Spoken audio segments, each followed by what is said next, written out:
เพิ่นก็มีเงินหมื่นเงินก็ยังที่บ่แพ้นี่นาอันว่าไงทองนา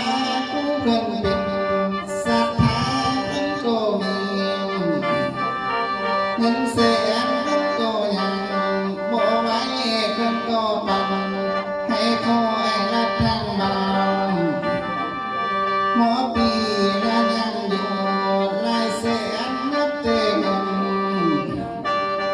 คำแก้วที่แนวดีบ่มีเศษเนื้อทาน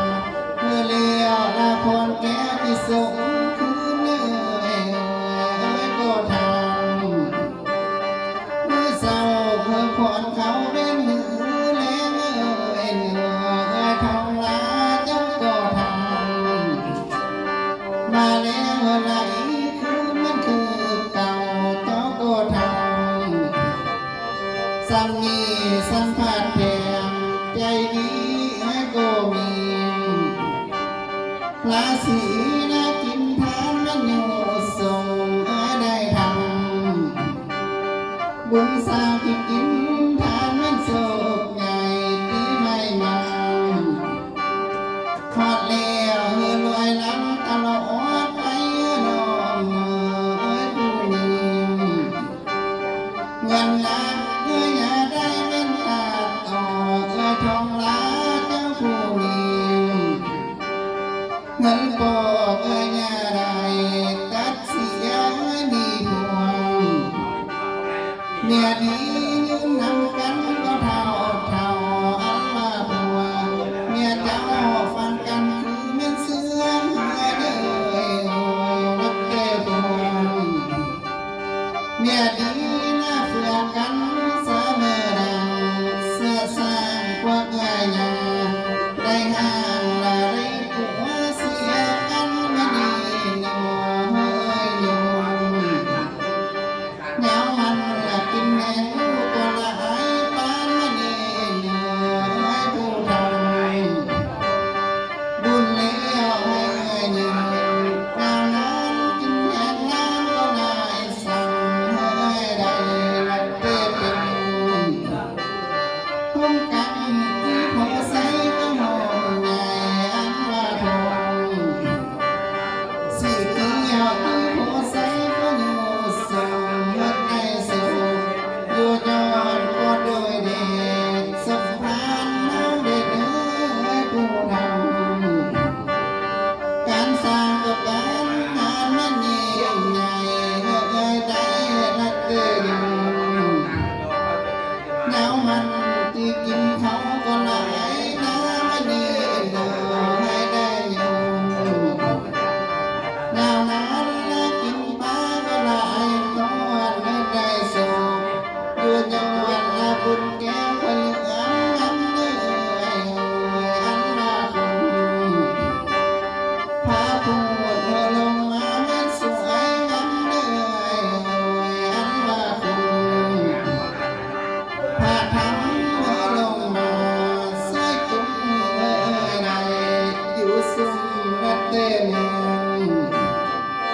กินดีให้ได้เป็นเศรษฐีก็หังมีดีได้นับเต้นและแก้วไหลหลังให้ไปหาเงินบาทไหลมาปานฟ้าไม่ดีไปมาลงโดลาให้ไหลมาปันน้ำนับเต้นกีบนั้นไหลเขาสู่วันอันมาลงบาทนั้นให้ไหลมาเต็มโอมีนับเต้นอยู่ลงให้ไหลมาว่าเต็มมีปันมาเงินกีบเมียไหลเขาเงินหัวและทั้งพวง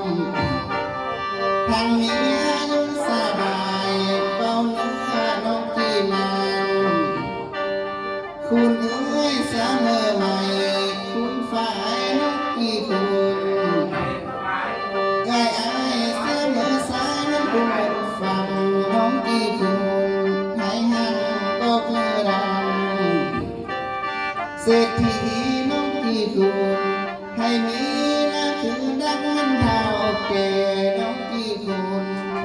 เศร้าสมัยปวดคุณจุนน้องกี่กุ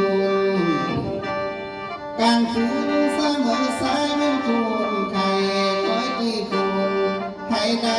คือดังกองหน้าห้องมาตีเสกคุณบ้านคือดังกองหน้าเก่ามาตีเสกคุณเมื่อไหนเนื้ออันมาอาย4,000นักเตะกันเจ็บไข้ก็วัดไอ้พญาต่างขอเฮ้ยทางเนื้อสบายบ้างตลอดไปนั้นคอยเนื้อบ่เงอกันเจ็บหูบังหัวบ่เงอกันเจ็บตาและเต้นเบื้องซ้ายเป็นสุขอยู่ย้อนที่บุญแก่สิฟ้าการมณีอยู่อันมามังฮอดนี้นอกที่คุณเมื่อย้ำเมื่อไปซื้อเลขเงินมันถือตัวนี้ย้ำเมื่อไปซื้อหวยมันถือตัวใหญ่เจ้ามาไปซื้อเลขบ่ผิดตัวไปเด้อคอยเอ่ยเจ้าดูไปซื้อหวยบ่ให้ผิ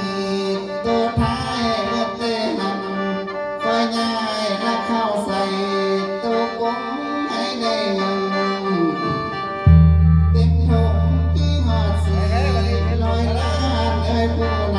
ำอยู่บ้านเงินคำแก้วดูหลังมานี่เนาะคำนั้นเธอไหลหลังมาป้านแม่นำของเฮาเด้อเนื้อมานี่นาอันมาง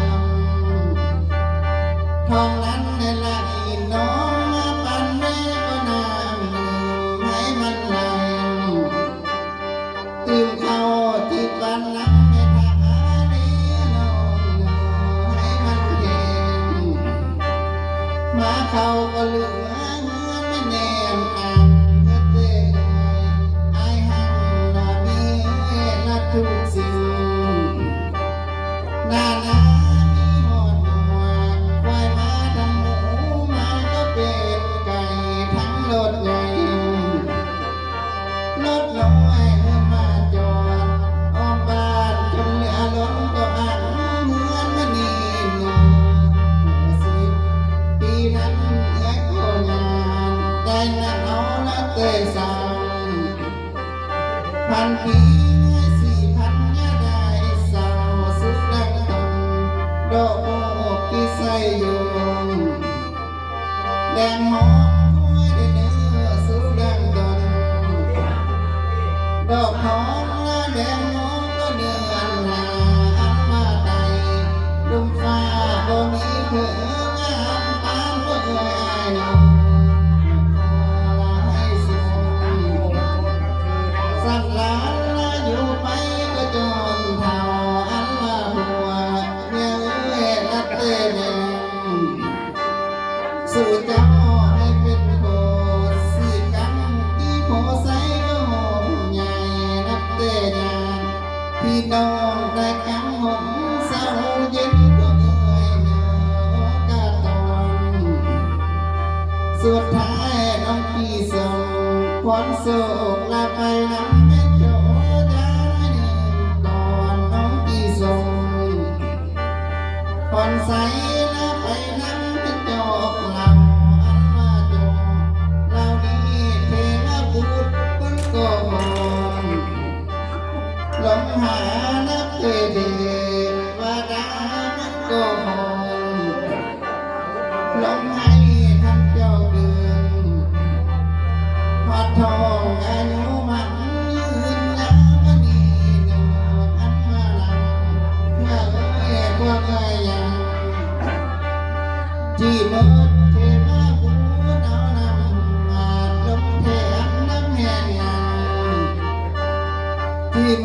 ดเทมาดาวน้ำแห้งก็ลงตึงอายุคอยแม่นเอ่ยไอ้สั่นเต็มต่อหัวมันยาววันนี้เนาะพร้อมกันยื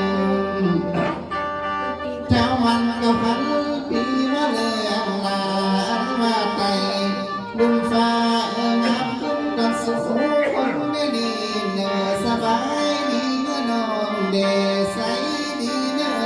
ยท้องลาเจ้าเอ้ยคอยนา มาพ่อเลยนี่มีตามเจ้าอยู่อ่ะ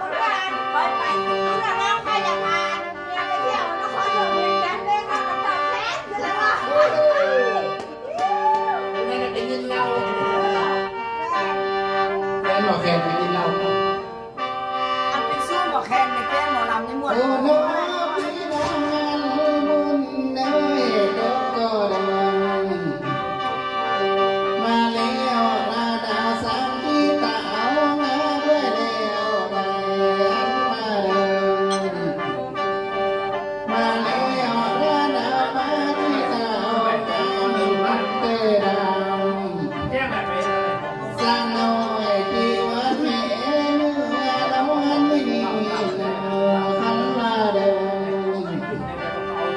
อ่อนสอนนับเตะดาวหมอลำที่ก็ลงนำสู่หมอนับเตะนอนผู้หูอันมาสีพอลาน้องก็ยังมีคุณงามดีก็ดีได้แล้วนับเตะสีพอนั้นน้องก็ยังมีสิทธิ์น้องก็มี ว่าเอาเวลาตัวนี้เลย ผู้สอนในเบาใหญ่ก็สุขแท้น้องใหญ่ก็มี เอ้าเที่ย นาว งอนสิคนนางผู้น้อยอ่อนน้องมีผู้สอนอย่าลืมไอ้บ่หมอลำไม่ดีบ้านน้องมีการสา